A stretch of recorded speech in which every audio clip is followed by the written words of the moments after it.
Welcome back, everybody, to episode 25 of the Jader and Kyle show. Oh, boy, we got a fun one for you guys tonight. 25 is 15 years away from the age of the movie we're going to be talking about. But, Jader, welcome back, man. It's good to see you. You too, man. You too. It's been a crazy week. Yeah. But I'm here, man. I'm ready. We're doing a Sunday show because obviously your schedules has been crazy lately. But yeah. I am so hyped to talk about this movie because I absolutely adore it. Spoiler alert. I love this movie. I'm going to gush. And there's so many things to talk about with this film.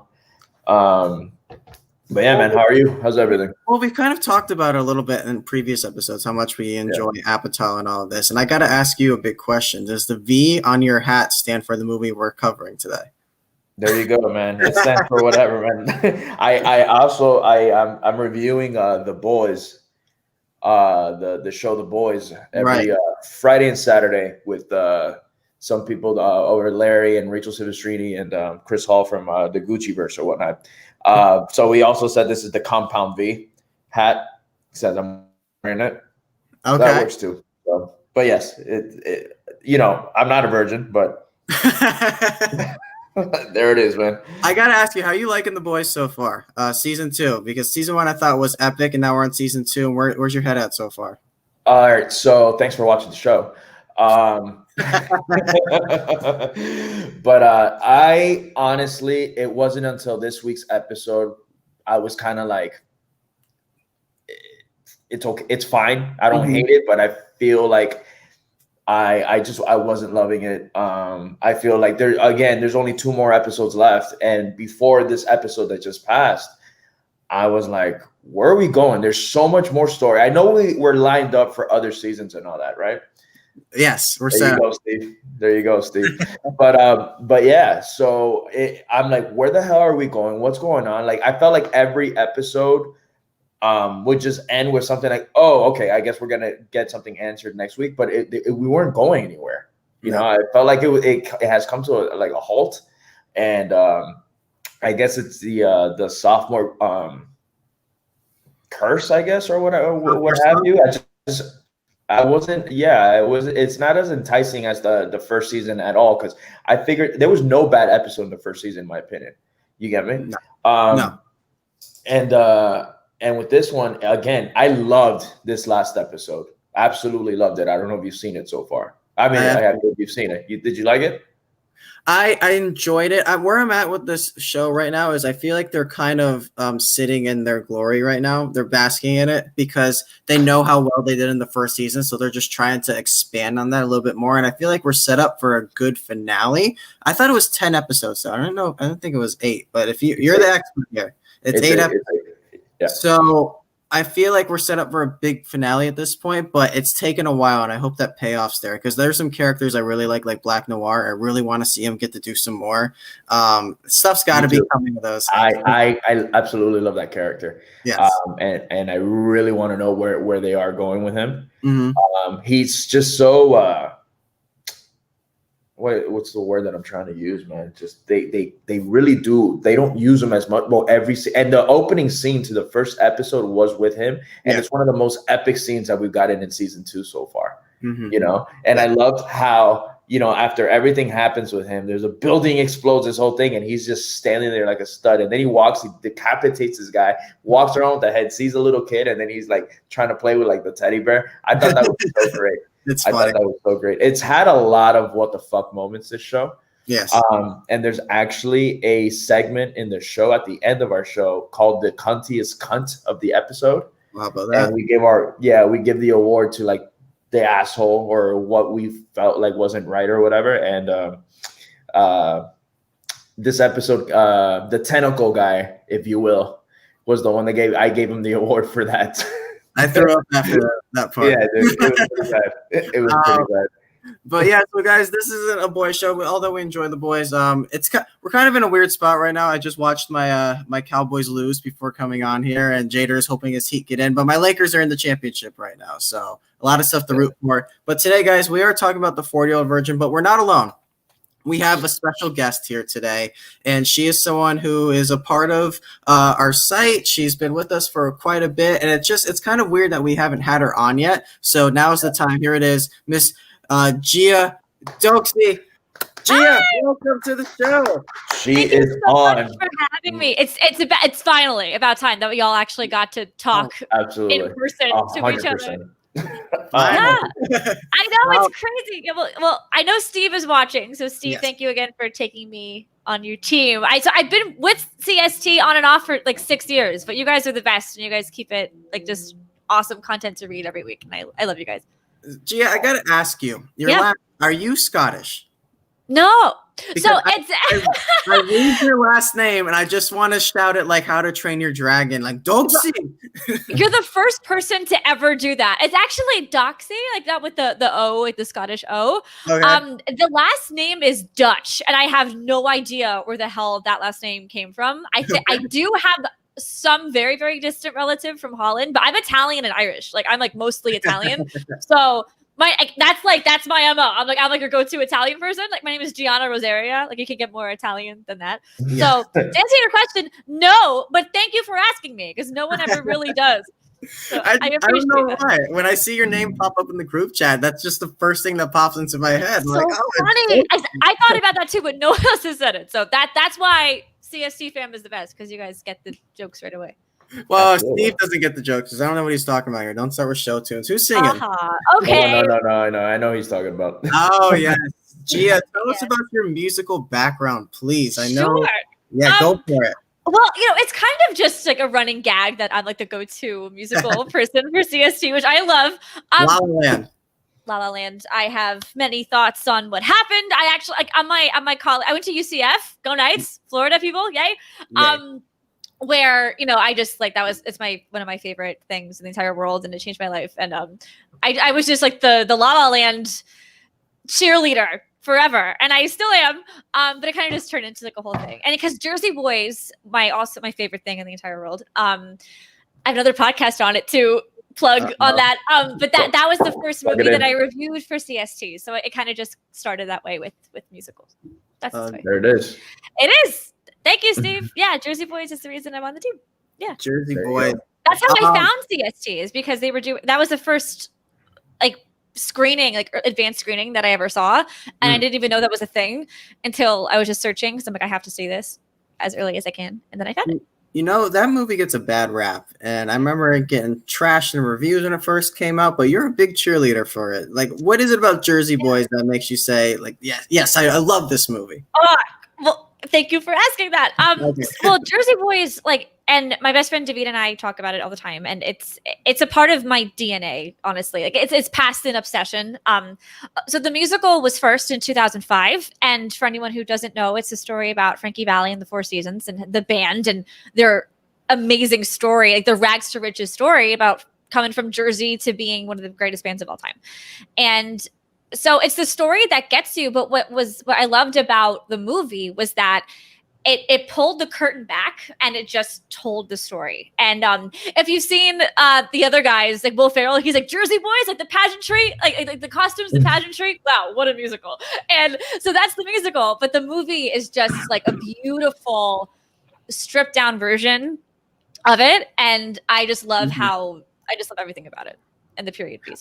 I legitimately, every time I see Jersey Boys on TV or see anything, I automatically think of you now because you had such a portrait for all the years that I've been in CST, and anytime it's ever mentioned, it's like there's Gia, So yeah, every single time that it's on, I'm like, oh, I should just screenshot it and send it and message you and stuff. Yeah, man. Well, I'm happy to be thought of that way. Thank you. But do you like it? Do you like the movie, Jader? Yeah, I don't hate it at all, actually. Yeah. And it's probably because I grew up listening to Frankie Valli music, and I'm a sucker for biopics like that, to be completely honest with you. Yeah. So I actually do like that film. Yeah, and that was one of the first ones to really kick off biopics. It was Jersey Boys 2014, then it was Love and Mercy the next year. Yeah, Bohemian Rhapsody, Rocket Man, Blinded by the Light, and Yesterday I definitely count in that vein too. So it kind of kicked them all off. I haven't seen Blinded by the Light. Oh my God. I haven't seen Blinded by the Light. I keep hearing how amazing it is. I definitely recommend. If you're a Springsteen fan, which who isn't, you got to watch it. Yeah. It's a very sweet, humble, true story. I really enjoyed that. Actually, I wrote my review for it, and then the director read my review and retweeted it and said, "Thank you so much for the review." And that was the coolest thing. You're kidding. I loved it so much. Yeah, Ah, and that movie, and it feels even better that like I loved that movie, and he got to read how I felt watching that film. So I feel like I was really rooting for the character in that, and then the way they used the music to tell this guy's story, it's just like, oh, I want to watch it again. I want to watch it right now, honestly. But we're talking something else today.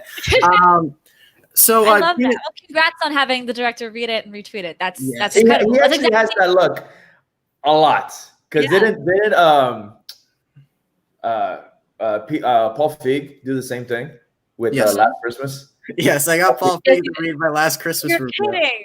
Okay, well, you know what you need to please do, because he directed Bridesmaids, right? Yes. Yeah. Then do like a anniversary for Bridesmaids, and then have him read that too. We're gonna we're gonna get him on the show. That's what we're gonna do. Please do. We're gonna reach out. We're gonna reach out to him and be like, "Hey, man, come on, it's COVID." Yeah. Like, well, that's why we do what we do, right? So because I feel like, at least for me, it's because like we feel like we can be friends with these people and we want to work with these people, and if they know that we know our shit, then maybe we will. Absolutely, absolutely, agreed, 1,000% there. So Gia, you started here in Florida, but then you're a New Yorker right now. Please tell me what it's like to live in New York, because that's something I've always wanted to do, is live in the city. So what's that experience like? Is it as great as you think it to be? Yes. Okay. Even greater. Yeah. If you decide, like if you choose every day to keep it that way, because the second you get here, people do try to like jade you really quickly. And but it is the greatest thing I've ever done, is move here. And if anyone wants to do it, Kyle, if you want to do it, everyone just come, find a way, make it happen. You can do it.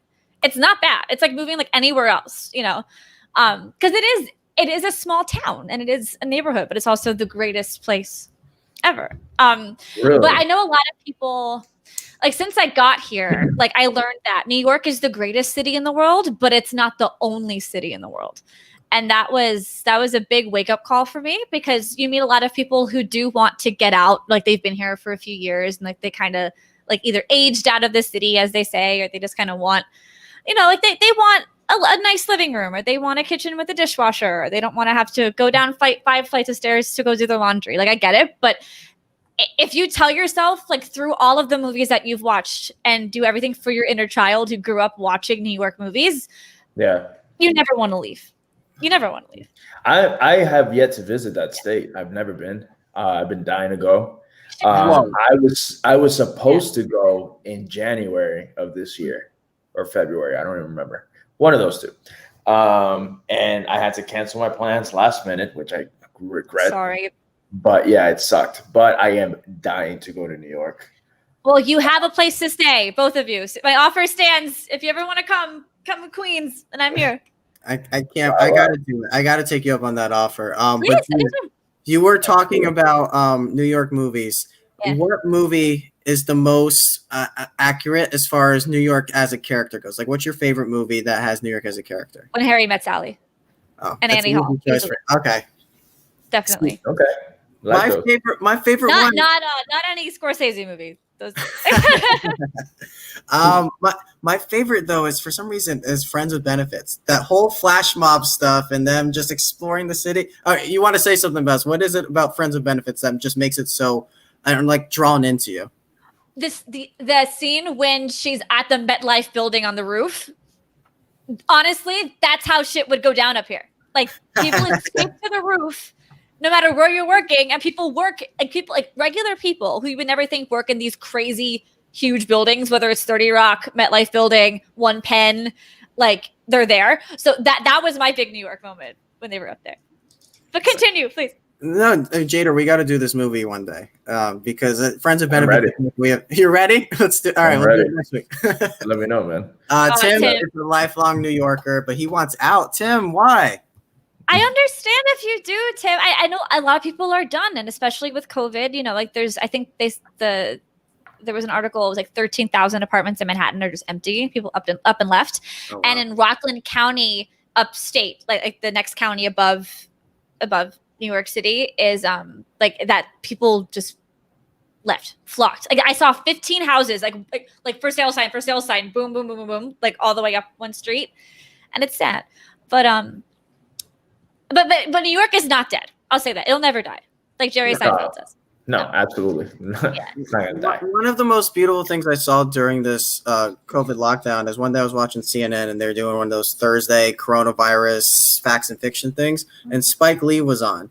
And he made a short film called New York, New York, where he got Frank Sinatra's song, and it was just him. He went out in the city while it was empty and just kind of took pictures and little clips of every single monument that means something to New York while Sinatra's song's playing in the back. It's kind of how like we're going to rebound and we're going to get back to this at some point. And it was so neat to watch. I went back and saw it like maybe 3 or 4 times on YouTube. It's out there right now if you want to watch it, Spike Lee. But yeah, just like it makes you really want to be in that city, and it gave us a little bit of hope in this dark time. Yeah, I need to watch that. Thank you for telling me about it. I saw him on The View with all the at the height of everything with Black Lives Matter, but I didn't know he did the New York short film. That's awesome. Yeah. He's always out on his bike in a mask, so one day you might see Spike Lee pedaling by your house. Maybe. I would love that. So is New York pizza the best pizza in the world, as so-called New Yorkers like to proclaim? Yeah, of course. Is it? Yeah. But here's the thing. So growing up in Boca, South Florida, it's all New Yorkers up here anyway. So I have a pizza place called Brooklyn Boys, and it's the same thing. Like I don't really taste it. I never know the real difference. I'm hearing it's the water. I'm hearing the water of New York is different from the water. Definitely the water. Well, it's the bagels too. Did you ever go to Brooklyn Water Bagels? Yes. Yeah, that's the best kind of bagel I ever get. If you go. I noticed this. I came back home to Florida for 2 months, like from June to August this year, and I went to get a bagel, and they were awful. So I'm with you. It is in the water and the bread. As far as the pizza goes, yeah, New York is definitely the best. Go to Joe's, West 4th, West Village, right next to the IFC Theater. You have to go there. That'll be your guys' favorite place in the world. I just think Chicago pizza is better than New York pizza. Oh, you do? Well, you haven't been to New York. What are you talking about? I just love to stir up this shit because this is a conversation. I know for like New Yorkers, it's like, fuck you. So I always like to stir up some shit. But no lie, I really do love Chicago deep dish pizza. I know it's like a lasagna. I love it, to be honest. I've never tried it. I would love to try it. But I'm just a sucker for pizza in general. I love pizza. Right. I can eat pizza. Honestly, if it wasn't so freaking unhealthy, I could eat pizza every day. I really don't get bored of it. It's crazy because if they ask me, what do you want to eat? I'm 9 times out of 10, I'll be like pizza. Pizza. Right. You know? Well, you can make your own healthy pizza. It's just bread, cheese, and whatever the hell else you want. So it's not the same. It's not the same. Yeah. No. But homemade pizza is fun. I know, like you just want it delivered, 30 minutes or less, like that Jesse Eisenberg movie. There you go. It's hard to screw up pizza. Like I know a lot of people say, "Oh, this pizza's terrible. This one tastes like cardboard." Whatever. I haven't had terrible pizza before. Like I'll still eat it. I don't want to eat it again, but I'll still eat it. It's fine. It's a good meal. Right. Well, I'll tell you what. If you go to Joe's Pizza or even like the Dollar Pizza up here, and then you go back, you will taste a difference. It might not be terrible, but you'll notice that there's something a little off.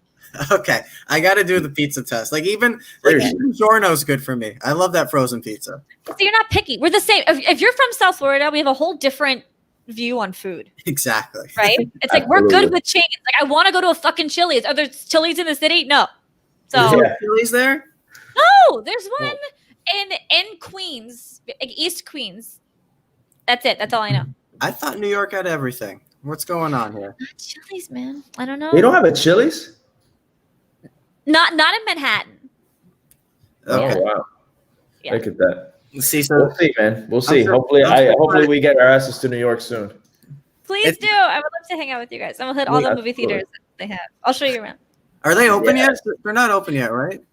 Not that I looked up today the AMC. Okay, if you come when everything is reopened, the best movie theater, like the AMC theater, the one on in Lincoln Square. Okay.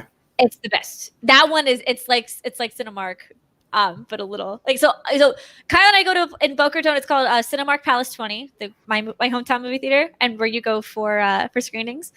And the AMC in Lincoln Square is very similar, but like cooler.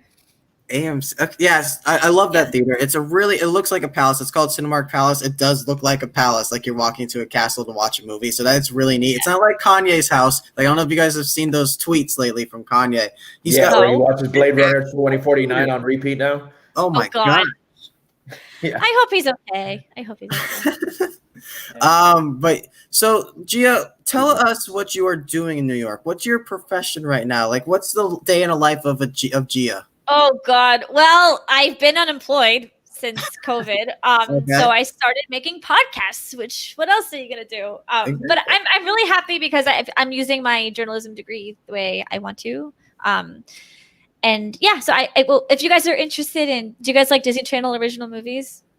Do you like DComs? I remember a lot of them. Yes. Yeah, I was past that, so I didn't have any of those. Like a bunch of my like younger friends are like completely obsessed with those movies. When Disney Plus came out, they were mentioning I'm like, dude, I know Brink. That was it for me.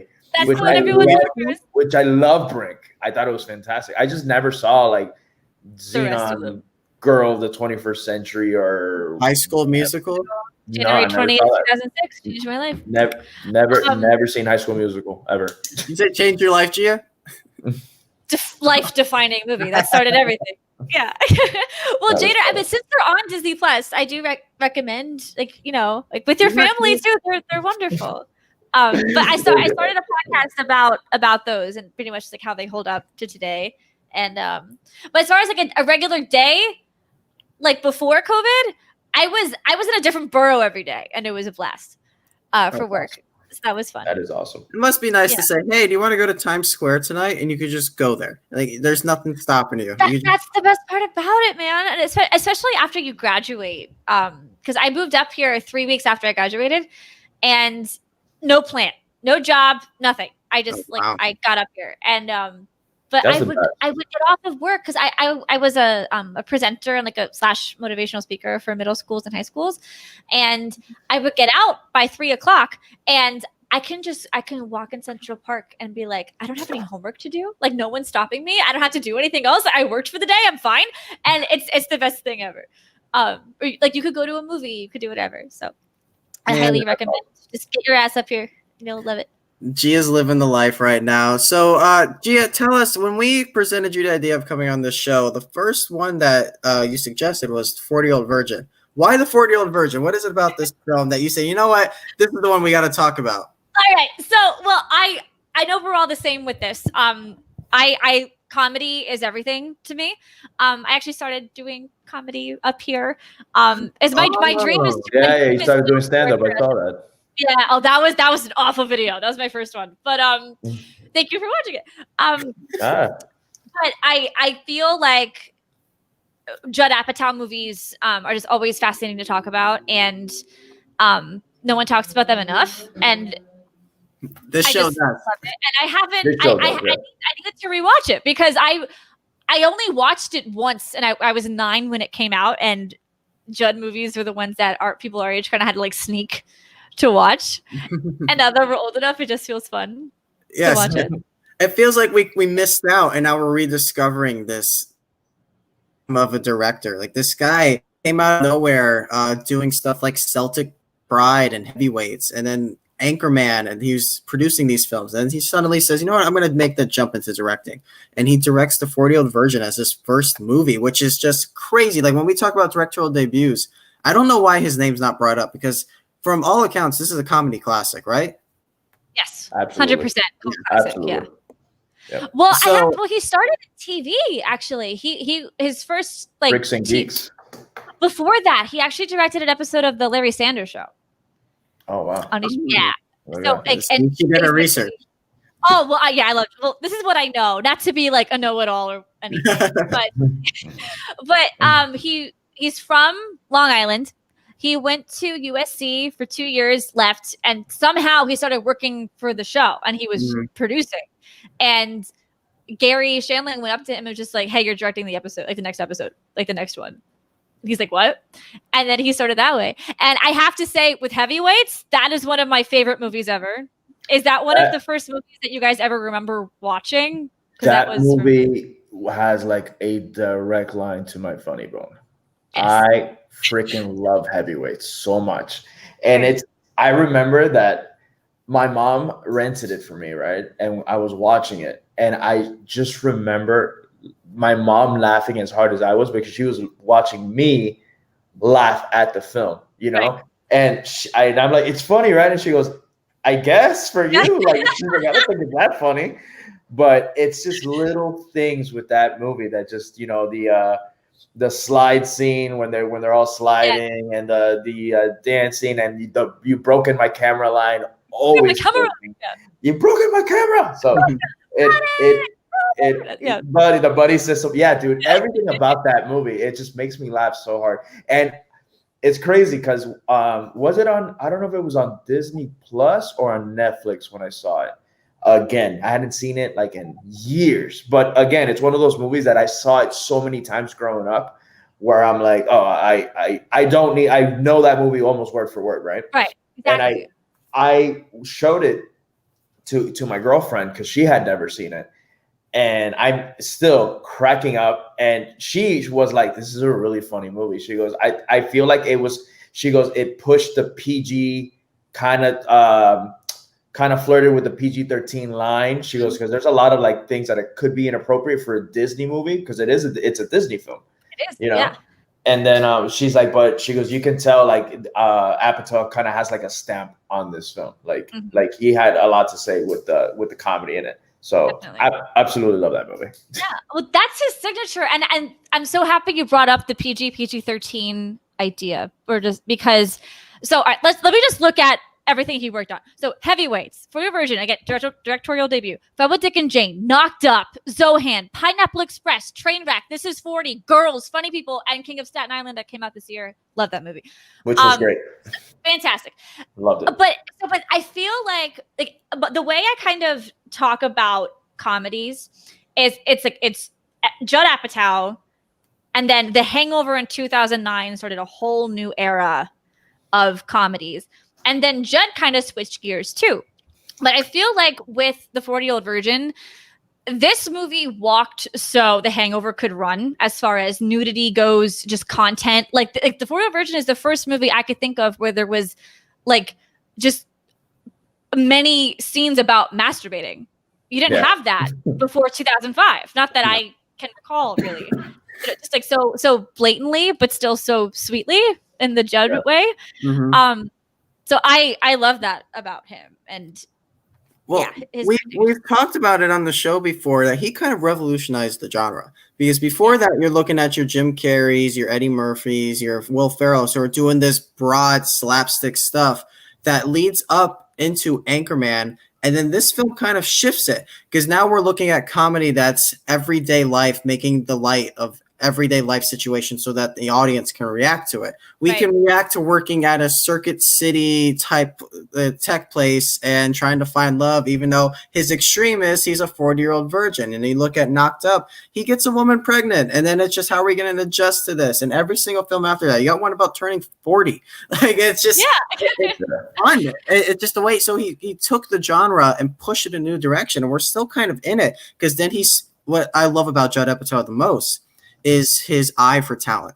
He discovers Seth Rogen, Jonah Hill, Steve Carell in a way, I guess, Pete Davidson, Amy Schumer, and Jason Segel, and just all these people. Lena Dunham, even. Lena Dunham, it's just another one right there. So like he over and over again, he's giving all these people opportunities because he sees something in them, and then they go off to these massive careers. Like you were going through his IMDb. There's also like Superbad, which is like a generational comedy, and there's one of our favorites, Jader, is Forgetting Sarah Marshall. My favorite. I absolutely love that movie. Me too. It's coming one day, guys. We're definitely gonna do that one too. But so that's what I love so much about him, is it's making us relate to what's going on, because we're saying, oh, we know my parents turned 40 at one point, and I know someone who lives in Staten Island, or this woman who writes at a magazine who's just, she's kind of trashy. She's trying to find love, needs someone to settle down.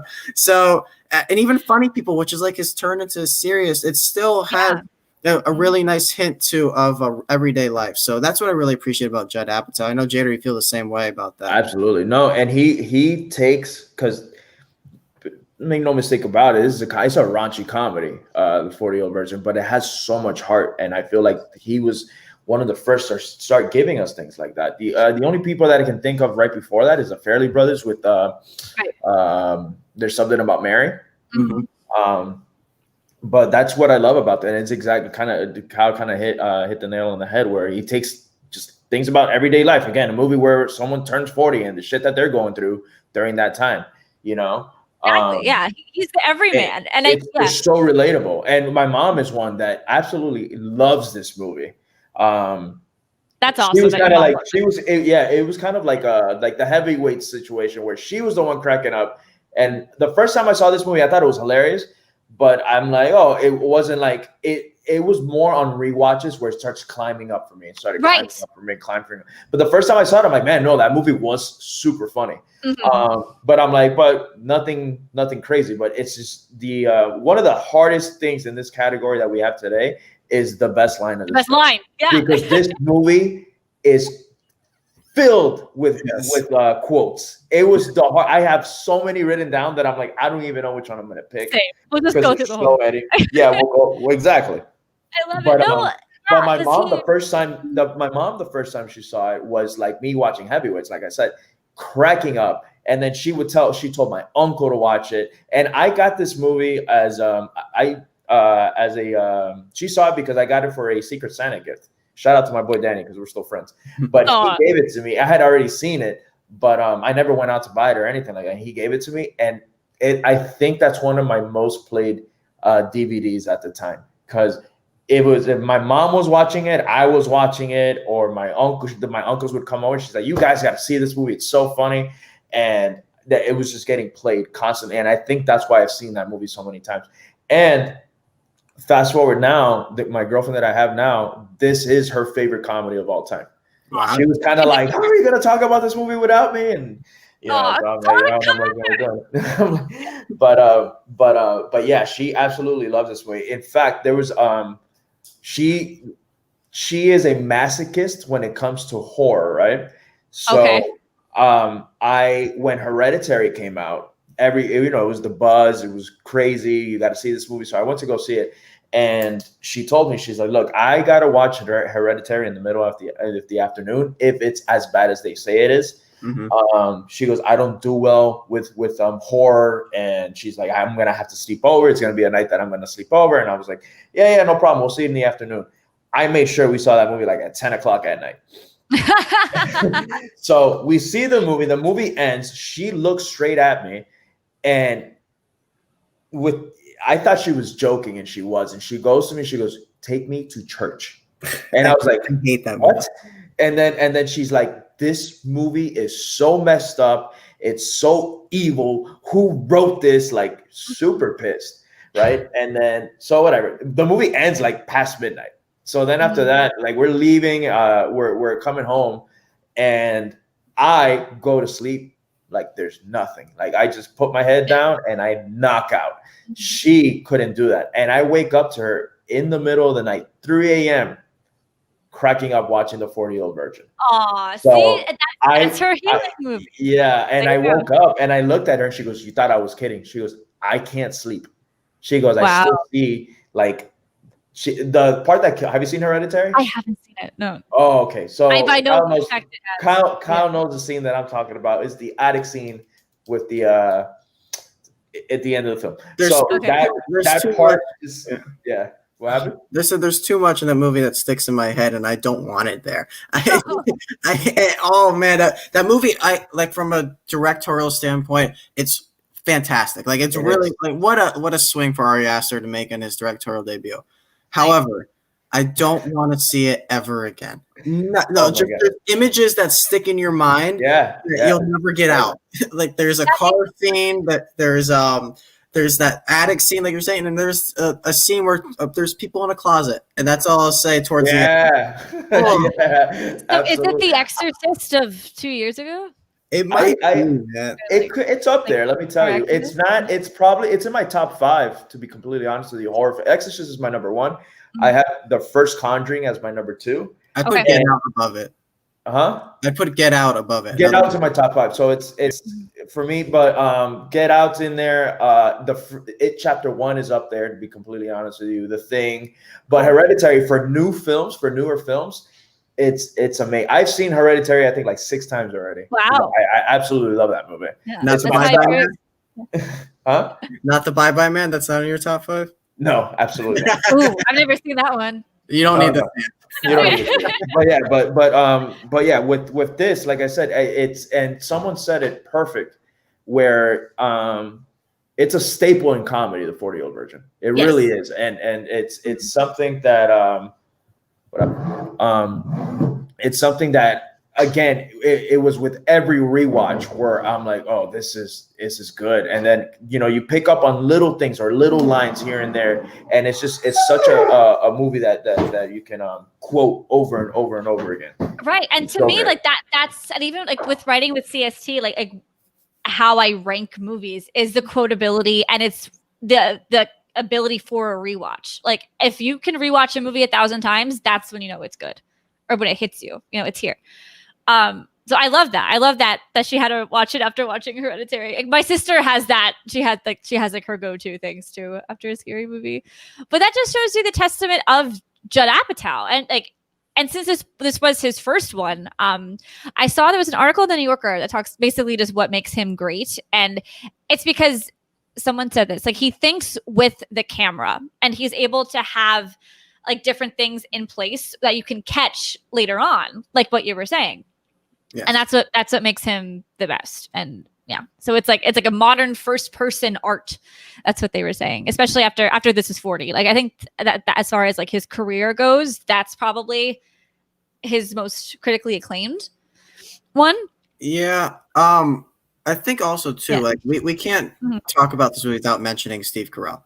And this is someone we really got to hit home. He is a comedy icon at this point, and it's really fascinating to see the career he's had, because he can do something so stupid like play Brick on Anchorman. Yeah, just be an idiot, and then here he's this innocent the toilet store. or Brick, why do you have a lamp? I love lamp. I love it. It's so funny. You can make 3 words the greatest thing ever. Yeah. Yes, he just there's something about him that really works. Like, there's a couple of those comedians where you look at them and you say, why are they famous? And then they talk and you get it. Like someone like Jason Bateman, but just by talking to him, he shouldn't be like a comedic genius, but he is, because he's the straight man. He's found that niche. Steve Carell was able to find that too. And it's funny to watch his career go from stupid to comedy genius to now he's doing this serious drama stuff that's really good. Like, his dramatic work is up there with some of the best. He's gotten an Oscar nomination to his name. He should have been up there for other ones. So, I mean, it's funny to see a man who's getting his chest waxed on screen go to an Academy Award nominated actor. It's crazy. So, I mean, Gia, when you watch this, what do you think of Steve Carell's career from today to now? God. Well, first of all, I didn't know that Steve and Judd wrote the movie together. Yes. I did not know that until rewatching this.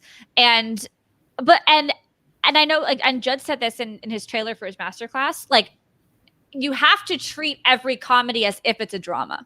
You can't have one without the other. And it's like the best dramatic actors are also going to be the best comedic actors. So I love his evolution. Of course, everyone does. And I feel, because like he had Anchorman. He also had like Bruce Almighty turned into Evan Almighty, because people started seeing exactly what he did. And it's just like he's earnest. And also because 40 Version was in 2004, I thought you were saying about how, like, Jim Carrey, Eddie Murphy, the very like the outrageous characters they would play. This was that shift into the everyman character, and because he's the protagonist, but he is not the one who had to have an arc. He didn't have to change. He was a normal, good person. Everyone around him were the assholes who needed to change, 100%. So, and I think that's also that was a perfect way to set the tone for Steve, because in that movie alone, in that character, it showed that he can be both. And it's the tone for him. It's hard to recapture that magic too, like for him to be that brilliant for this long. Because I don't know if you guys saw Space Force. That is a Not yet. swing and the miss. It was tough for him to try to go back to his comedy roots, and it's scary because I want to see him do comedy again. I feel like we're due for at least one more good Steve Carell comedy performance, but he's shooting for that Oscar right now. Jader, when you look at Steve Carell's career, like what comes to your mind? This film automatically. Okay. I actually had a poster of the front cover of this movie. What we have in the background. It's a brilliant poster. In my room because I felt like any day you wake up with the poster of the 40-year-old virgin, it's a good day. It's just so full of life and it's so simple. It's a very, very simple poster. There's not much to it. It's him smiling, glancing away, and I think it was so freaking funny. It tore me up when I had to rip it down when I moved, because I didn't have it in a frame or anything. I just poster tape, and that was that. So I had to bring it down. But everybody obviously thinks about Michael Scott. I didn't watch The Office until 2 years ago, and now I've seen it. So in fact, right before I jumped on, I saw maybe 15 minutes of an episode. I always have it playing in the background, and I laugh every time so hard. I've rewatched it twice already. I absolutely love it. Yeah. But everyone thinks when they think Steve Carell, they obviously think they think The Office. For me, it's always the 40-year-old virgin. He's always going to be Andy to me. I even thought he was the breakout character in Anchorman as Brick. I thought he was the funniest thing for me in that movie. I remember I didn't like Anchorman the first time that I saw it. A lot of people did. One. That's a movie that honestly grew on me. And again, it's not for me. We always have this debate where they say it's Will Ferrell's best. I don't think it is.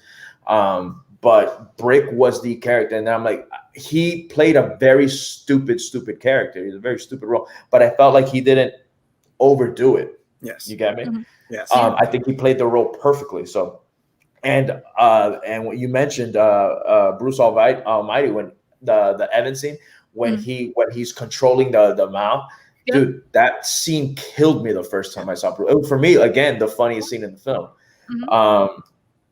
So again, but every time I think of this man's career, where it's gone, obviously from comedy to the drama that he's done, he's a fantastic actor. But I feel like we do need another Steve Carell comedy. But like Kyle said, he is shooting for that, and he should have been nominated for a couple other things that he wasn't nominated for. Yeah, I agree.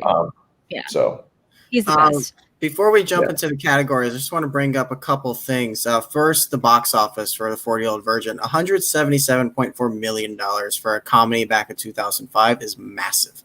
So that kind of shows you just how much of a cultural touchstone this was, because then Judd Apatow followed it up with Knocked Up, which went up to $219 million. So that's pretty insane to me. Something else I want to point out is the Academy Awards, the Oscars. Famously not nominated for an Oscar. It was the same year as stuff like Brokeback Mountain came out and Crash. Also, you have movies like Capote, Good Night and Good Luck, and Munich. I kind of want to hit this discussion real quick. Sure. Are comedies overlooked at the Oscars? Because I feel like they massively are. 100%. Absolutely, yes. Absolutely. They don't even want comedies being made. Honestly, like studios do not look for them. And Judd actually did a whole article on this. Like studios won't buy comedies the way they used to. It used to be just for the script, and then they would work it later. Now it's all a package deal. You have to have the script, the key actors, and a director all in one, in order to pitch it. To pitch it. Yeah, after the writer's strike, they just stopped. So, and that's why a lot of comedies 2010 till now have flopped, because they just don't really care. No, but Bridesmaids and Lady Bird were the last to get real recognition for the awards. And even Lady Bird is not much of a comedy. It's not. It's not a. Well, of course it is, but it's not an early 2000s comedy. Yes. Yeah, it's a dramedy. That's but the difference. What was I gonna say? And it's crazy because we've mentioned on the show plenty of times, directors that put butts in chairs. I feel like Apatow is definitely one of them. Yeah, right. Definitely. I feel like The King of Staten Island would have made some serious money had it been able to go to the movie theater. I remember after I saw the 40 Virgin, I saw Knocked Up opening night. What else did we do? Anything Funny that had People, Apatow's name. Yeah, The Funny 40 People. I saw opening night for Super Bad, even Super though it was all that. But all those Judd Apatow, produced or directed, and every trailer had his name coming up first, right? Yep. Yes. Every single trailer. As soon as it said his name, I'm like, I'm in, and I would be there opening night because again, I love comedy. But he honestly for me took it on this whole nother direction where again it's so relatable, just like Superbad. Superbad for me, everybody's like, oh, it's not that hard to get liquor. Like this movie's so exaggerated. I'm like, no, man, like there's people that actually do struggle, and I felt like everything, like the way Michael Cera and Jonah Hill will talk. How they would just talk to each other. I'm like, dude, that's how friends talk to each other, how they're constantly going at each other's throats, but they so much love in between them. You got me? Superbad is one that I can gush over and over again. But anytime Apatow, it says Apatow. That's why, honestly, King of Staten Island, during when COVID and all that, I was like pissed. I was like, oh my God, they're gonna push this movie. I'm so glad it sucks that it went straight to video. But I'm really happy it did because it's honestly one of my favorite films this year. Me too. It's my favorite. I was so excited. It's worth the $20 to $25. People, please play. It's out on Blu-ray now. If you can go to a store, I bought it. I own it. That's a movie I want to go back to and see again because all his movies are comfort food. It's something that you can always put on and sit down and relax, just like your girlfriend Steph, Jader. Like just to put on there and just have a good time to make yourself feel good. So.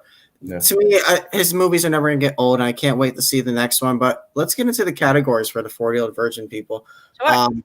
Best scene, our first one, best scene. There are so many we can go with here.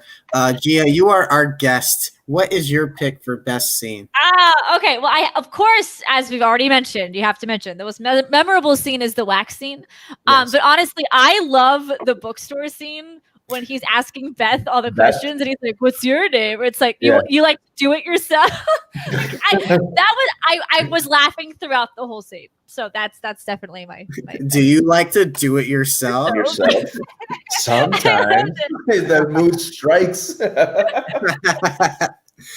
that's a great pick. I wasn't expecting one. That's a really good pick there. Jader, what do you got?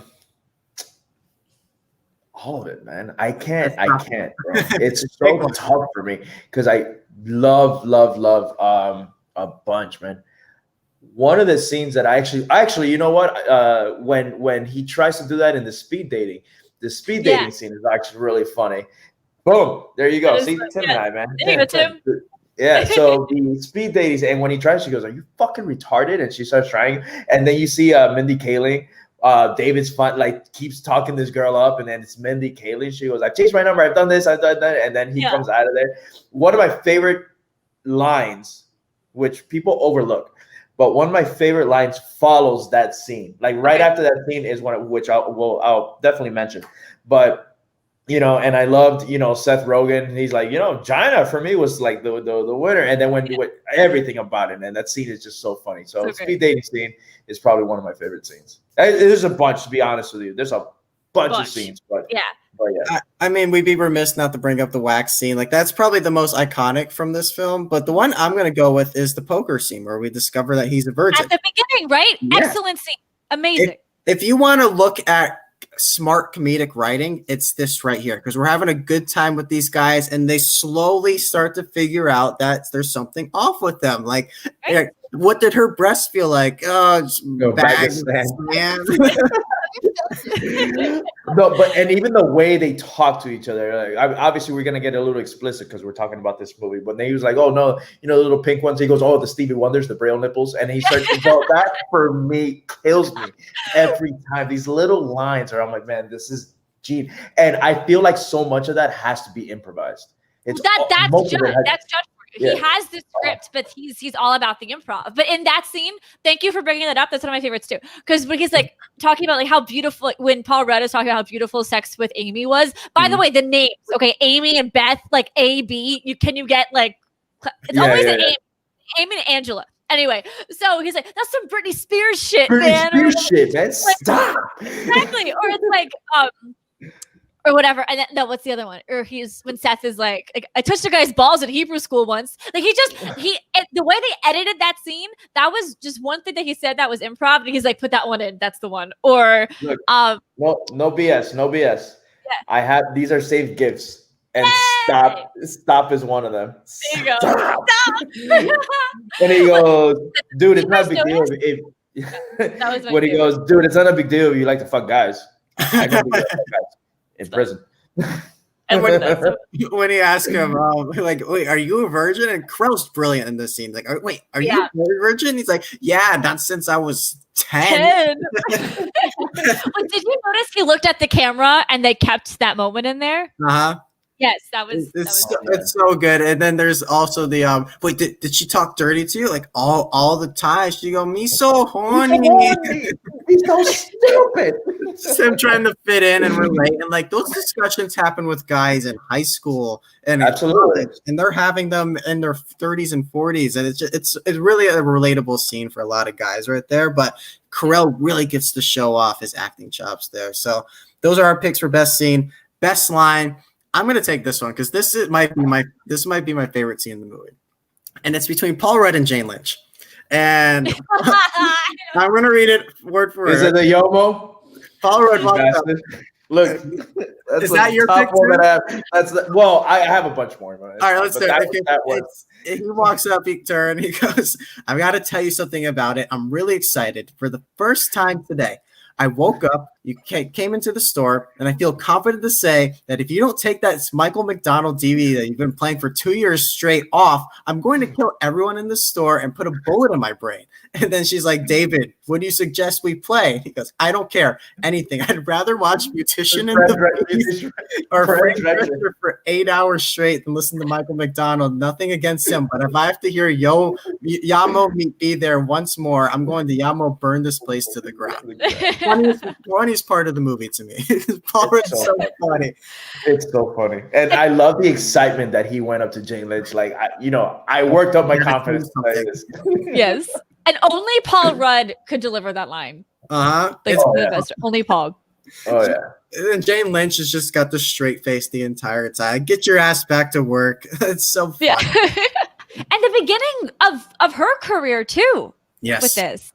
And Mindy. This is before The Office, before they worked together. Same year, actually. I'm pretty sure it was the same year when The Office started and this started. It was the same year. It was 2005. So pretty crazy. It's nuts. Jader, let's go for you, man. What do you got for best line in this one? There's so many. Why don't you go fuck a goat? Love that line. He goes, why you always telling me to fuck a goat, man?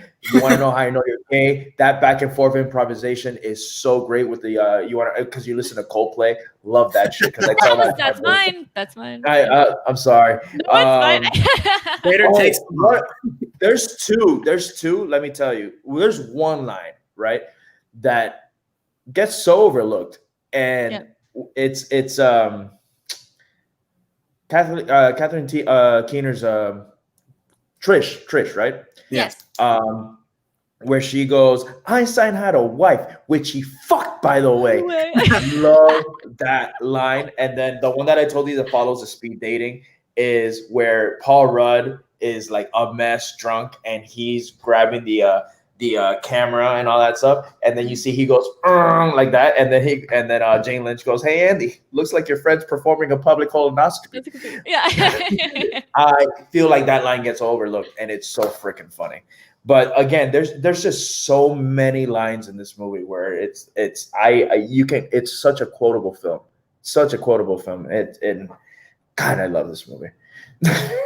Love it too. But what were you gonna say? I'm sorry. Did I take yours? No, he kind of took yours. Yeah. Kyle, what's yours?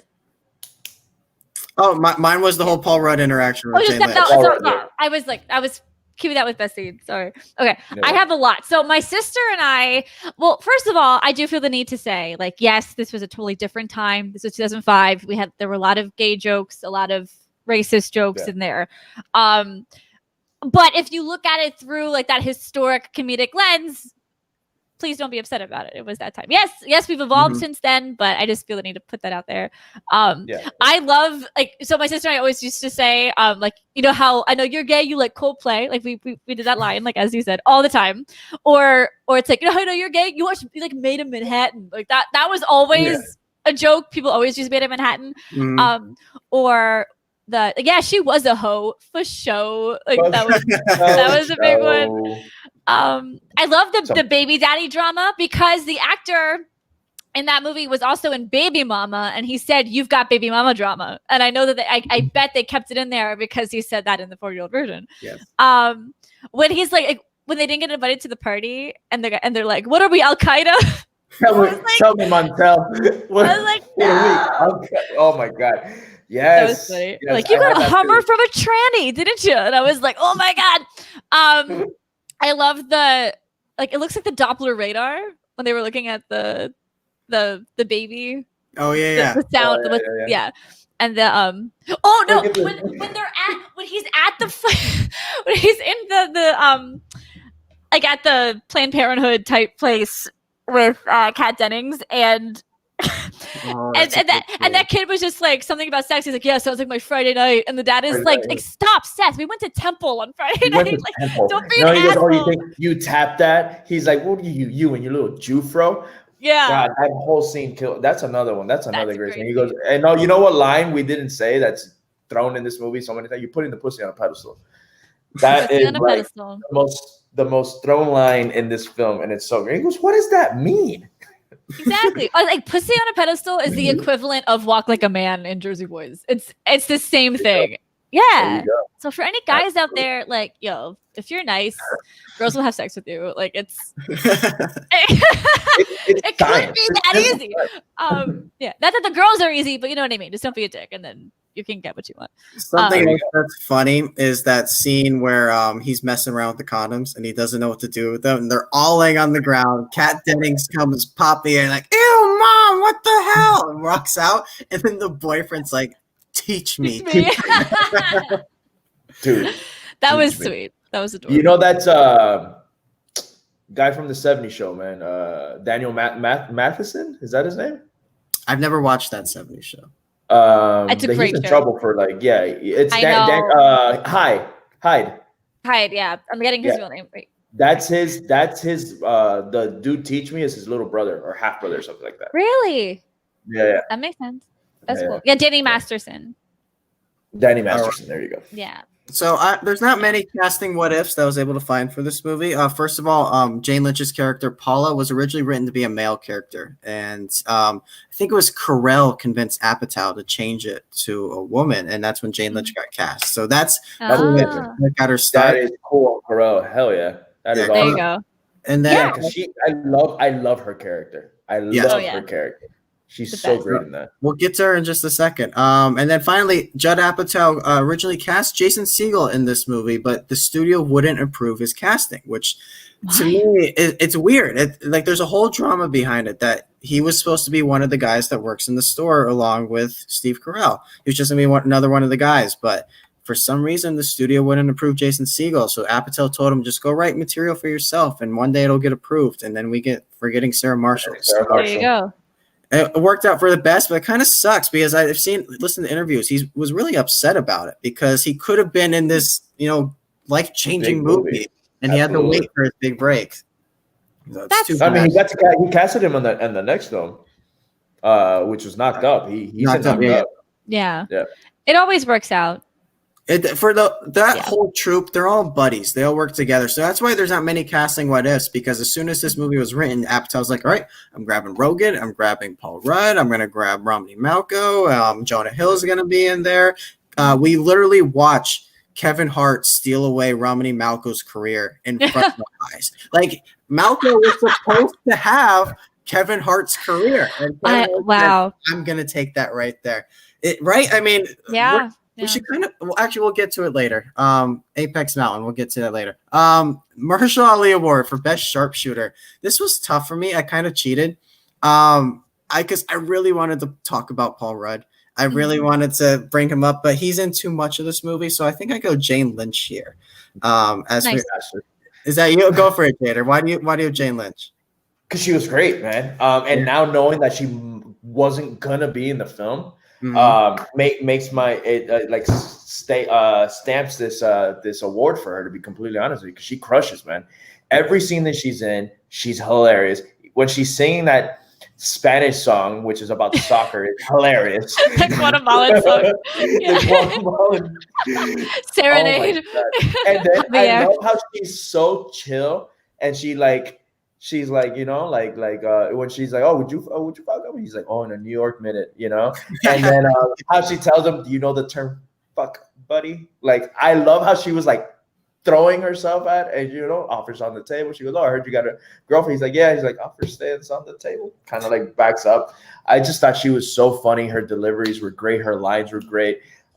She crushes, man. She crushes. This is her big break, and she really goes for it. And that's what I see in Apatow movies. He sees these people that have that potential, and he just lets them fly. And that's what happened with Jane Lynch, Steve Carell, and all these other people. Gia, who did you have for this award? Well, I actually had the same frame of mind as you. I went Paul Rudd, and I was like, nah, he's in it too much. Like for that specific award that we're bestowing upon actors. But yeah, I went with Jane too. But with Jader, with what you were saying about how chill she is, that is her MO. I'm not sure if you watch her in The Marvelous Mrs. Maisel. She plays Sophie Lennon. Please watch that show. It's the greatest. It's the same approach, different character and a little bit different delivery, but same approach. And with Glee, of course, like that got her into Glee. So I'm with you there. I do think Elizabeth Banks deserves some credit. She was awesome in this. She's awesome in everything. And she can be, you know, like the slutty character, or she could be like a real, like beautiful, like hard. She can do everything, comedy and drama.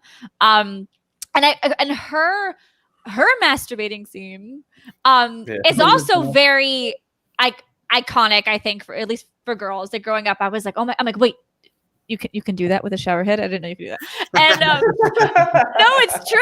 And so I just think that she deserves a little bit more credit for, like, she's maybe had like 5 minutes of screen time. I think we should give two shout outs here. One is the Jerry Bednob, who is the Indian guy that move, man. Let me talk. he deserves to be shouted out though, because this guy, and he popped up in quite a few films around this era, and we haven't seen him much since. Yeah, he's funny. He's really funny in this movie. Just interactions he has with Romney Malcolm. Are you stealing my customer, or are you poaching my customers again? That whole interaction's funny. I mean, Jader, is there something you want to say about him? No, I actually have him for another award. Okay, we'll get to it then. We're going to talk to him. Tim's asking, am I the only one who Googled all Mooch's sex positions? Yeah, man. Another one is Kat Dennings. I think Kat Dennings is a very underrated actress, and she's actually held up the best. If you watch this movie 2020, you're like, oh shit, that's Kat Dennings right there. And she doesn't get as much work as she deserves. I think she's kind of got a bad rap from the Thor films. She's not bad in them. She's just doing her character. But I think she's a funny actress, and I really want to see more of her. So I think as the daughter that's kind of like holding on to that sense of innocence from Catherine Keener, I think she really grounds the movie in a lot of factors, because you're looking at Steve Carell, who's trying to have sex for the first time. And meanwhile, she's trying to have sex for the first time, but she's like 16, 17 years old. So they're having that struggle. They kind of relate to it with each other in a way. Yeah. So, yeah, I think she deserves a shout out. Let's go with the Bill Murray Award for Best Cameo. Gia, I'm going to start with you here. Who wins this award? Well, okay. Of course, Kevin Hart's going to win. And of course, but I was so happy to see Mindy Kaling, because I didn't know who she was when I first watched it, and now I fucking love her. So Kevin and Mindy are tied for me with excitement. Jader? All right, so I kind of had, he had more than a cameo. That's why I kind of did have Gary Bednob. I have Kevin Hart, but there's two that I actually want to mention. Kevin Hart is hands down, because I was even going to give him a double award, because it is also one of my favorite scenes in the whole movie. Yeah. And so when we were going to say best scene, I was like, no, I'm not going to say it twice, because I wanted to obviously talk about it more here. But I don't feel like Gary Bednob he's more in the film, but he can also, in my opinion, it's not a cameo, but since he was so little in the film, I kind of had him here. But someone that one scene that I love, and it's just the awkwardness of the scene, It's the scene with Jonah Hill. Yes. When he's trying to buy the fishes with the disco, he goes, "These are great." And then he's like, "I don't know why you gave me such a hard time." He goes, "I need some cash. Give me this. We're good to go." Yes, he's like, "You're making this extremely difficult for me. Like, I just can't just buy them from you." Yeah, it's so good. But the Kevin Hart scene, hands down. I honestly, that's another. I have the GIF saved every time that somebody pisses me off, and then I'm coming back for both of y'all. Yeah, coming back for both. He's like, "It's your boy." He goes, "Yeah, it's my boy. We represent smart tech." He goes, "Both of y'all." And he starts doing that. Aim high, Willis. Aim high. And then when he tells him, he goes, "You're throwing too many words at me. I'm going to find them a disrespect. Watch your mouth and make the sale." And then he goes, there you go. "Oh, you want to?" And then he goes, He goes, "Oh, you want a nigga here now?" Like, oh my god, that back and forth with both of them, it was just so fantastic. Mm-hmm. I'm gonna veer off the path a little bit. I'm going Stormy Daniels. Stormy Daniels in 2020, seeing her. I mean, that's a cameo if we're talking about cameos right here. Yes, she shows up for a second. And we all know what Stormy Daniels, her history is now. So I think just recognizing her and saying, "Oh, Trump, I hope you saw this movie." That's where you saw it. Absolutely. Oh, I'm sure it is. All right. The Gary Oldman Everyone Award for Best Overacting. Okay, let's. This is an award that is 80% compliment, 20% insult. It's a fun award. This is where I want to talk about Elizabeth Banks. That's right. Yes, she is way overdoing it in this movie, but it's funny. But it works. Yeah, exactly. She has this laugh, like this pleasurable laugh to her that is overdoing it, but she does it so well. Like I can hear it in my head right now. I don't want to do it. It sounds weird coming out of my mouth, but for some reason it works. She plays ditzy so well. And that bookstore scene, like you were talking about, Gia, is where we really get introduced to her. Like, oh, who's this woman? And then she just gets wild in the bedroom when Steve Carell goes back with her. So I feel like she's overacting, and it's overacting to such a good degree that you love and like her character. I think there's one other person. I'll see one of you take it. Gia, who do you have for the Gary Oldman Award? Sure. Well, I had Elizabeth Banks there too, and Kat Dennings, honestly, just as that like crazy teenager. Yes. But I know you're going to talk about Leslie Mann as the drunk woman, and I was just reading up about her and just everything in general, and it's really hard, as the interviewer said for Judd Apatow, is that acting drunk and funny at the same time is very hard. Mm-hmm. And Leslie did it. So I give her a lot of credit for that too. But Leslie was the other one I was bringing up because that whole scene it's ridiculous, but it's funny. And Jader, who do you got here? Same exact thing. Yeah. Well, so for people who don't remember, so this was when Steve Carell and the crew first go out to the club and they try to get him laid. Mm-hmm. So there's a bachelorette party, of course. Just guys, you want to get laid? Look for a bachelorette party. Someone will be there. And then and she's drunk, like the bride is. I love that scene. The Dr. Seuss with the hair and Dr. Seuss's penis. I really mean this. It's fantastic. Yeah, with the wigs, it was perfect. And she, basically she's drunk. She starts driving because Steve Carell can't drive a bike, and then she's just like, "Tell me I'm pretty," and he's like, "You're pretty. I just want to live." Like, I just want to live. She's like, "Look at me. Look at my eyes." And Tim actually just said the quote that I was going to say. Is the last quote that he puts. "Let's get some fucking French toast." It's so good. And then I love when she's telling the story. I said, "You're the bitch. And then she's doing the "get your freak on." Oh God, it's great. I mean, it's great, but yeah, it was a little over the top. Usually people are annoyed by directors putting their families in movies. Leslie is such a comedic genius. She's in. So I love Leslie Mann in this movie, even though she is overdoing it. She's supposed to overdo it, so it's funny.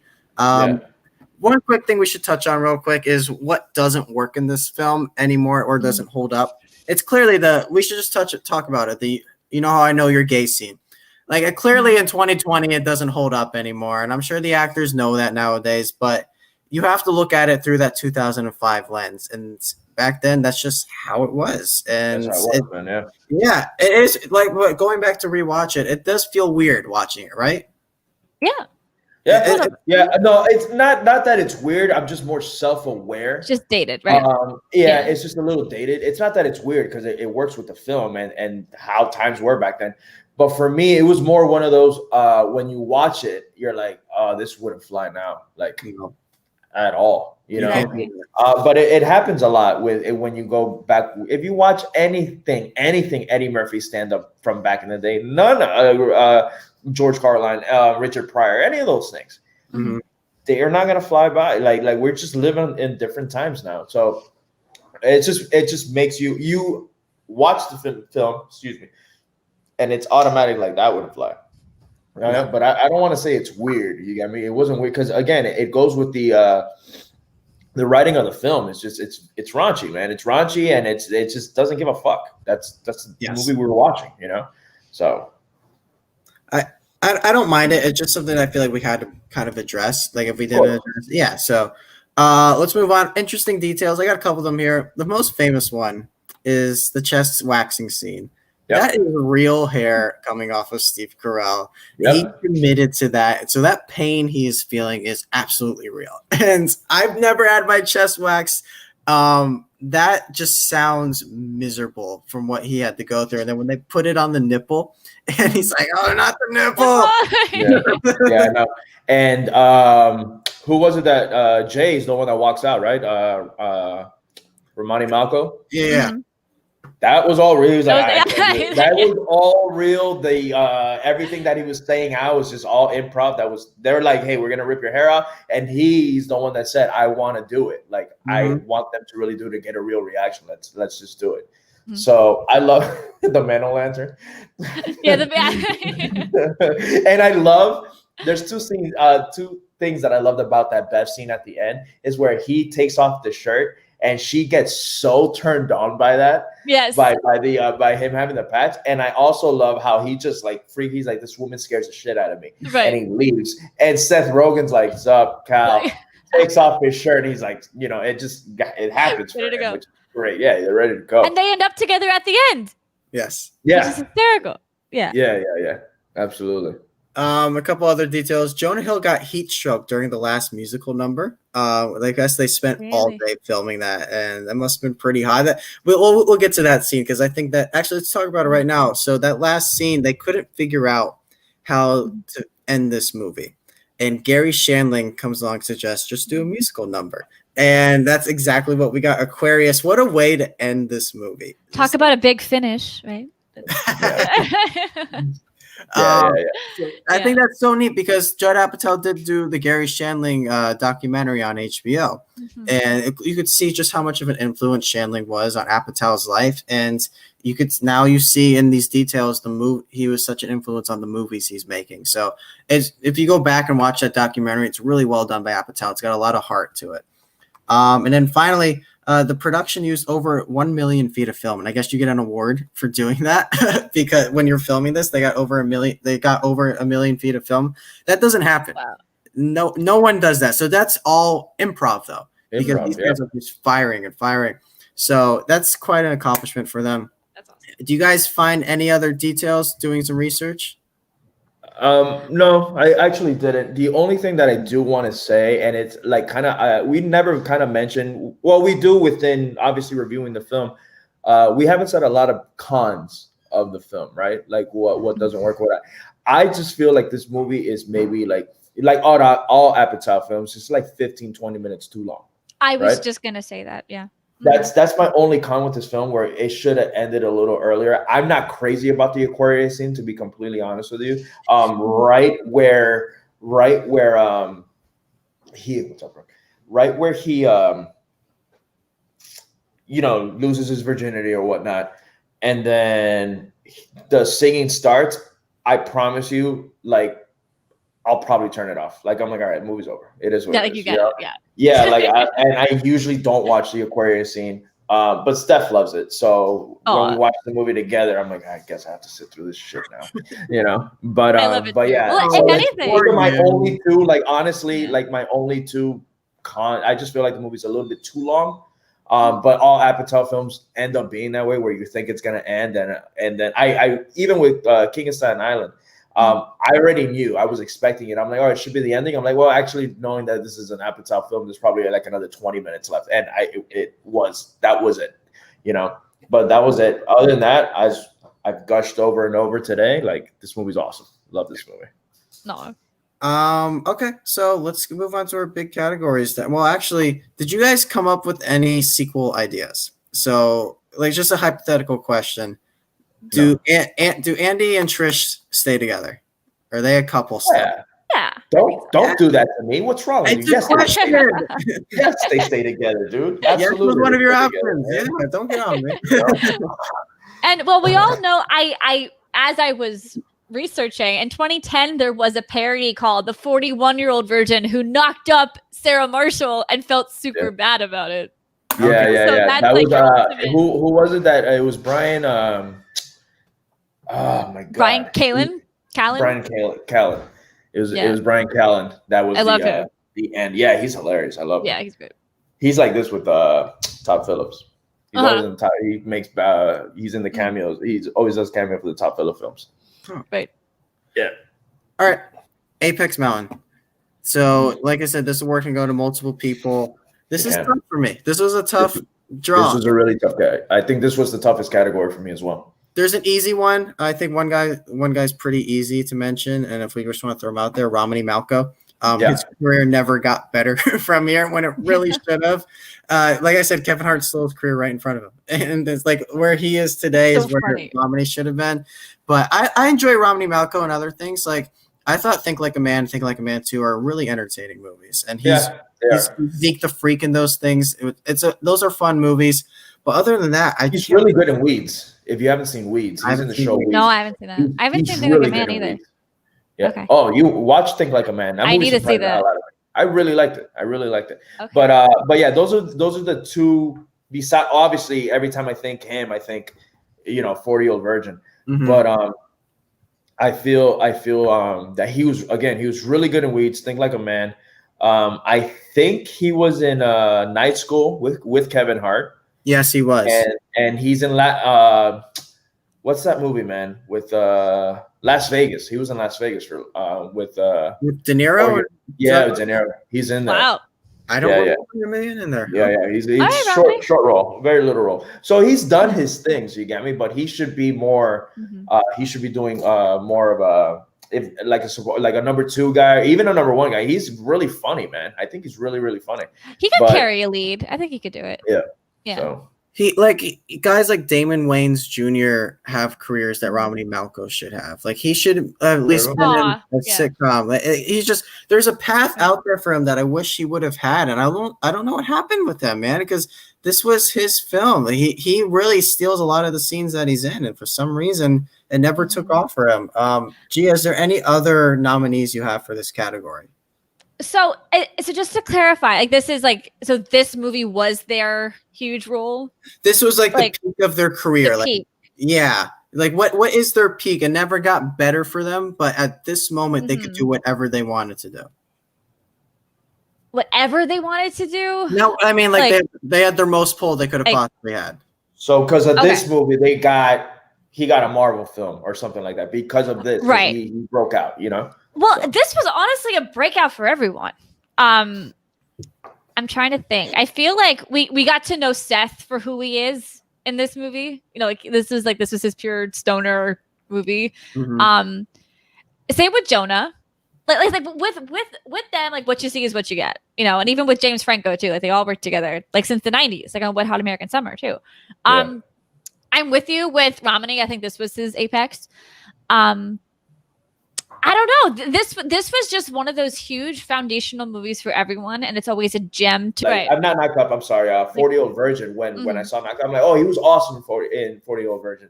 Right, like, you're happy to see them later. Yeah, but didn't know who Seth Rogen was. Knocked Up is where I feel like Seth Rogen was like, oh, that's Seth Rogen. Right. It was after that, but for 40-Year-Old Virgin, I'm like, oh, that's that guy, that's the tatted guy from 40-Year-Old Virgin. Yeah. Right. I think we need to have a discussion about Steve Carell. I think this year, 2005 might be his apex mountain. Here's why. You have this movie and you have the start of The Office. And if you think of Steve Carell, what is the first thing you think of? It's one of those two options, right? It's either The Office or The 40-Year-Old Virgin. And it's not like he's come down to earth and not doing anything anymore. He is still putting out great material, but I feel like it's hard to have a better year than what he had in 2005 with The 40-Year-Old Virgin and with The Office. And like The Office is, but with our generation, Gia, it's like considered one of the greatest TV shows ever made at this point. Jader's watching it over and over again. Like it's consumed. I absolutely love. My Steph is probably watching it upstairs right now. It's always playing at the house. It's either that or Friends. I'm a Parks and Rec guy. One of the NBC shows. Yeah. I just started watching Parks and Recs. I'm in season 2 right now. Me too. I'm in season 2. It's I just started, and it's a slow start for me. I'm liking it now, but before, like the first season, I thought it sucked. I was like, this is not funny. It's the same thing as The Office. The first season of The Office is bad, and then it gets. But even the first season of The Office for me had like 2 or 3 good episodes. I didn't like anything from Parks and Recs. The first season, I can go back. Chris Pratt opening the door naked and Leslie Knope being like, "Oh, Andy, put on your clothes." Moments, but like that I liked a full episode like that. I didn't. It honestly wasn't until season 2 where I'm like, I guess because I know the characters more now that I'm like, all right, let's see what they're up to. I laughed way more in season 2 so far, and I'm really liking. I want to continue watching it. Funny enough, I know we're getting off topic, but Aziz Ansari kicks so much ass in Parks and Rec. He does. Everybody, he's fantastic because he's one of those hit or misses for me. And mostly there you go. See, I gotta keep watching it, man. I just started it maybe like 2 months ago. But I always keep going back to The Office for some reason. But I'm liking where I'm at that. But Aziz is great in that show. He's so freaking funny. And he has a lot of heartfelt moments with the wife that, once she gets her papers and all that. There's a lot of heartfelt moments where I was like, man, this is cool. I like this arc a lot. So you'll notice with Parks and Rec, like with The Office, the difference for me is character.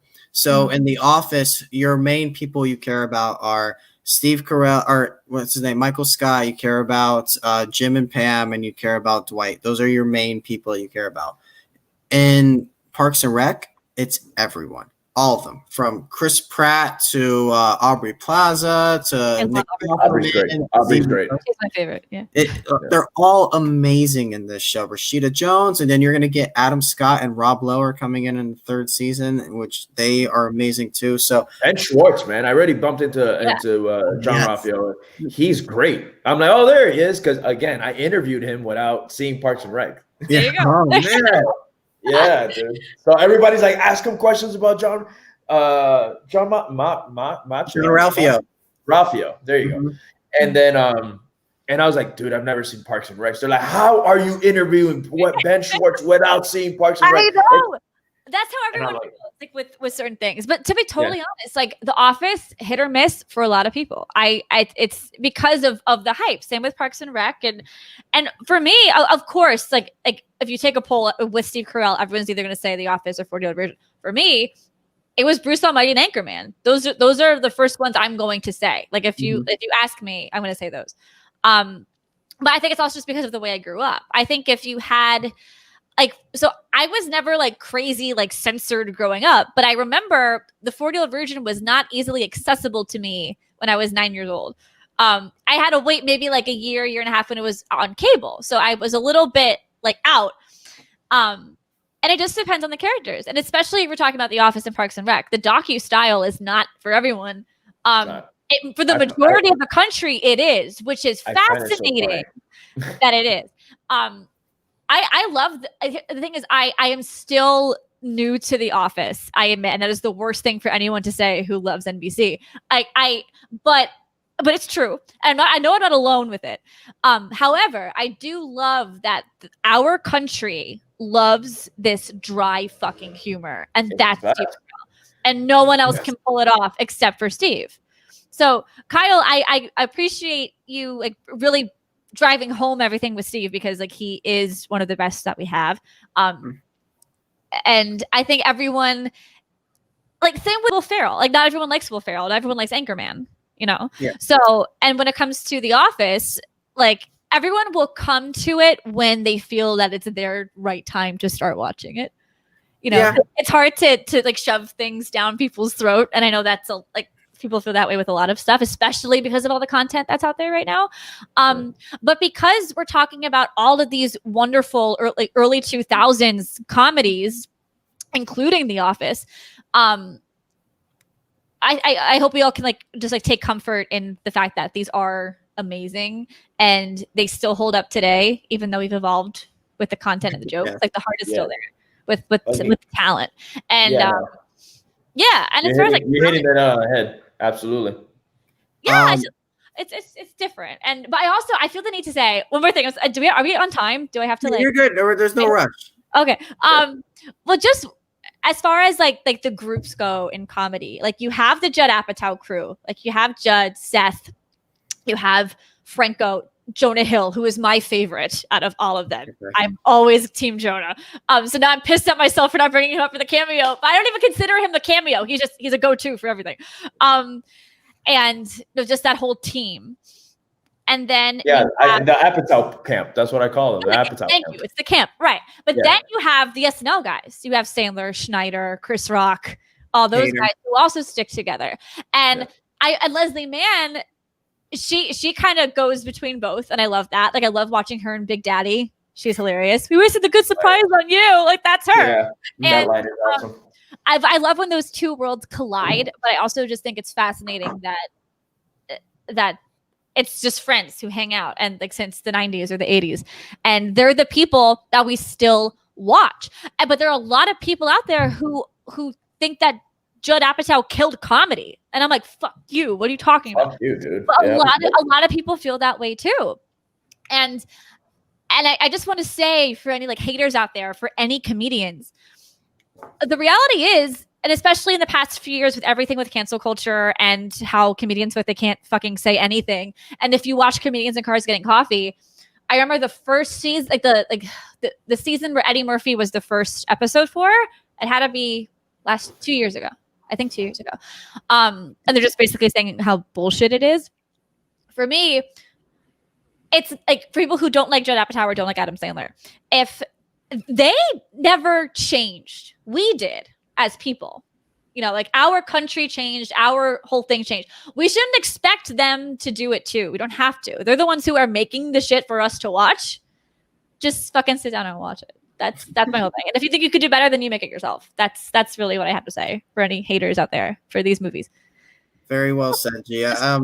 If you're an NBC comedy person, I've been pushing this so hard. The Good Place is so good. I love The Good Place. Okay. I fucking love The Good Place. Can I curse on here? Sorry. Yes. Okay. Just checking. Gia, we have to have a separate podcast just about The Good Place because I can't get anyone to watch it. I tell them, get through the first season. There's a twist at the end of the first season that flips the entire show on its head and carries it the rest of the way. It's amazing. I can't get people to watch it. Oh, boy, what's going on here? What the hell's The Good Place? What? Okay. Seriously, one of the greatest shows on NBC ever, and comedies ever. Highly recommend. It's The Good Place. So basically, people die and they go to heaven or hell, right? What? It's called. So you have The Good Place and you have The Bad Place. As far as season 1 goes, okay, and you have Kristen Bell, who is a fucking genius. She is up there as far as comedy geniuses go. Like and for females, Head fucking dancing. NBC legend. Okay, cheers. Come on, people. And the whole cast is great. And it's a lot of new actors. You got Chidi, like Tahani. Tahani is also incredible.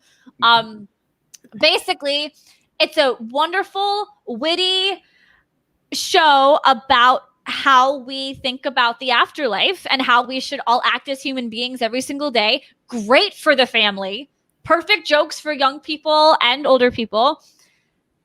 It's fantastic. It's fantastic. Perfect. It's perfect because each episode. Where can I watch this on Hulu? It's on Netflix, and season 4 is on Netflix now, and it's only 4 seasons. And I think it was a beautiful idea. They didn't have to overdo it. They told the story the way it needed to be told, not undertold. 4 seasons, you're done. it picks up, each episode picks up right where the last episode left off. So there is a continuation that you won't want to stop. It's really like a beautiful exploration of what it means to die and how we look at ourselves when we live our lives. And like I just like the last episode made me cry. Just as Parks and Rec do, wait till you get introduced to little Sebastian. Good God. So we'll have to do an update on that show when we get back. Let's get back to 40 Year Old Virgin. As far as Apex Mountain goes, I think Carell qualifies, but I don't know what you guys think about that. As far we go down the other list, Definitely. It's not Seth Rogen's, it's not Paul Rudd's, it's not Jane Lynch's, it's not Kevin Hart's, it's not Apatow's. I think Apatow comes with his next film. But as far as Carell, I think Carell, Romney, I feel like this is Apatow's best film. I love the other ones. Huh? Wow. It's just, it for me, it's subjective. Like I said, comedy is always going to be subjective. I just feel like the story was very intriguing. Characters, literally but it happens. I'm going to describe literally every Apatow film. Strong cast, one-liners, just the story that he was telling. I have Knocked Up and 40 Year Old Virgin, but I always just edge 40 Year Old Virgin over Knocked Up. Always. Knocked Up. I like Knocked Up. What about Dick and Jane? We kind of skipped that one. I've only seen one. I've seen that movie once only. Once, yeah. I haven't seen it too. Yeah, I haven't seen it. But I like The Big Sick. That's my favorite. Like Judd produced it. He didn't direct it, but that's my favorite Judd involved movie. That's another guy. He discovered Kumail Nanjiani too. Like that. It's just he knows what to do. Knocked Up's my favorite Apatow, and I think it's also his apex because that's 40 Year Old was his statement to the world, like, "Hey, I'm here." And then Knocked Up, everyone's like, "No, we're gonna see every single movie you put out, and it's gonna be amazing." Like, yeah, that's true. We'll do Knocked Up one day on this show, but we have to. We're gonna go through his filmography. Yes, we will. I'd love to join you guys again. We'll have Gia on for Kaiser will be Tarantino, and Gia's gonna be Apatow. I love that. Okay, last category then, guys. Who won the movie? When we finish this movie, I think there's only two options. Gia, I want to start with you. Who wins this movie? Like what character wins the movie? It could be a character, it could be a director, it could be an actor, it could be the composer, it could be the studio, it could be anything. Ooh. Is it Virgins? It wasn't for the studio. As I mentioned before, for a comedy for the studio, it brought in the big bucks. Who won the movie? When I first came up with my answers, I was just thinking character-wise, and I went with Seth Rogen because he didn't change at all, and he still got a girl at the end. Fuck, I don't know. Jader, what do you think? Yeah, Jader, what do you got here? Judd. I want Judd. It's Judd Apatow. Absolutely. He won again, and it's exactly what you said. With this film, he absolutely changed comedy forever, in my opinion. He got people to notice who the hell he was, even though he's been a behind-the-scenes man for, he was on The Cable Guy, George of the Jungle, Heavyweights, what have you, right? Right. And literally the next movie that came out was Knocked Up, and again that more solidified him. But people got you yourself said that the numbers from 40 Year Old Virgin to Knocked Up were skyrocket. It was different, and it was because people saw 40 Year Old Virgin. They're like, this guy's awesome. Yeah. So I feel like he won. I went with Apatow too. I think you could also go with the comedy genre itself, because like we said, it changed from here on out. This film changed the industry, and we're still sitting in it today. Like just recently, what are some of the big comedies that have come up? Stuff like Game Night and Game Night. Yeah. Yeah, I love Game Night so much. And then what else? There's just one well, I mean, The King Staten Island just came out this year, so that's another one we can throw in there. But his influence is still being felt throughout comedy today, and it's not going anywhere anytime soon. I don't see us as a society shifting back to the slapstick, broad stroke comedy. I think we're here for a while, so that's why I go with the comedy genre. Gia, have you come up with an answer for this yet? Well, I'm with you on comedy in general, and I think Jader was right where it changed comedies forever, for sure. As far as like changing, because you even see it with Judd anyway. Like the Big Sick was a huge transition for him. He went out of course, he was always been about relatable characters and stories, but he took a more serious yet uplifting turn. And Mindy Kaling did the same thing with Late Night too. So I feel like we're in a very careful time. But Judd still, comedies are not, like, you're right, they're no longer like the slapstick, crazy, outrageous stories and characters. But they do still have a lot of heart, and I'm looking forward to more stories with those, But all of our guys, like Jonah, dramatic actor now. Of course, he can still do both. Michael Cera, even. Yeah, just everyone. So it's a whole thing. But Go ahead. I just feel like, because I feel since, like, especially in our social media time and just recognizing everybody, Judd and his, I don't know if you guys watched his stand-up, in like the first 5 minutes, he mentions how he's famous, but he's not that famous. Like, so if someone comes up to him, it's like, hey, are you Judd Apatow? And he's like, oh no. It's like, all right, I'll leave you alone. Like, he's recognizable. And even in what was The Disaster Artist, when he has his cameo in that too. Mm-hmm. I just feel like comedians are in a very weird in-between time, and I hope that they never get in trouble, or they should stop getting in trouble for the things that they did in the past, that like for comedies that were so beloved. They shouldn't catch shit for it now, because we all used to love it at the beginning. If you were an asshole and you said something and you didn't want to get called out for it, yeah. But for a movie itself, I just hope that like people take jokes for jokes, and like hopefully we can compartmentalize a little bit better. Yeah, well, comedians need to evolve, and that's what you're seeing them doing. The best ones are still hanging in there. Like Dave Chappelle still goes out there and takes the situation and time we're in today and makes it funny. He's able to still transition to that stuff while not being offensive, but is being offensive in a way. So there's just a line that comedians need to walk now, which sucks, but there's ones that are able to do it really well. Other movies I want to shout out real quick that he didn't produce them, but like that we're feeling the influence of. We had Palm Springs this year. It feels like an everyday life sci-fi film, and that's really everyday life, because that's every day that things happening. Booksmart we got last year. Yeah. Booksmart feels like a very much a Judd Apatow influenced comedy. Yeah. And then finally, go ahead. Good Boys. Good Boys is another one. Yes, Rogan actually produced that one. And speaking of Rogan, one of my favorite movies of last year, Long Shot. Long Shot, I can feel his influence in that too. Just this guy who had this crush in high school, never really got to it, and then now she is the Secretary of State running for President of the United States, and he gets to be her writer, form a bond. It feels real, it feels natural, but it's also funny. I love Long Shot. Jader knows I love Long Shot. I bring it up quite a bit on the show. You actually saw it, right? I've seen parts of it. I haven't yet. I read your review, and I know you love it. Yes, I love it so much. Jader? Yeah, I haven't seen it. I'm an asshole for not watching it yet. Sorry. What are you doing? You guys we can hear you. Can you hear us? I can't hear you now. Oh, we can hear you. Oh, he's on mute now.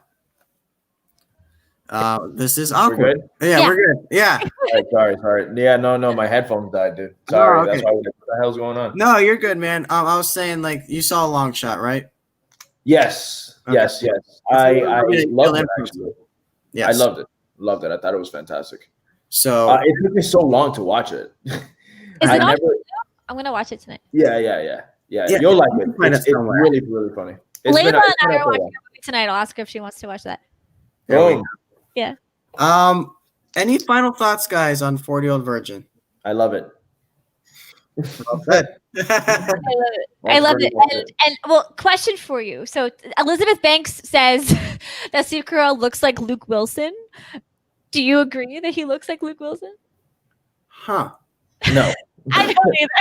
I thought that was a delicious comparison. I love that scene, actually, where he's like yelling at them, and then she's like, he's such a badass. He's like a badass Luke Wilson. It's so great. Yes. But yeah, no, I 100% disagree. Okay. Guys, that is going to do it for episode 25 of the Jader and Kyle show. Gia, thank you so much for joining us today. It was a pleasure having you on.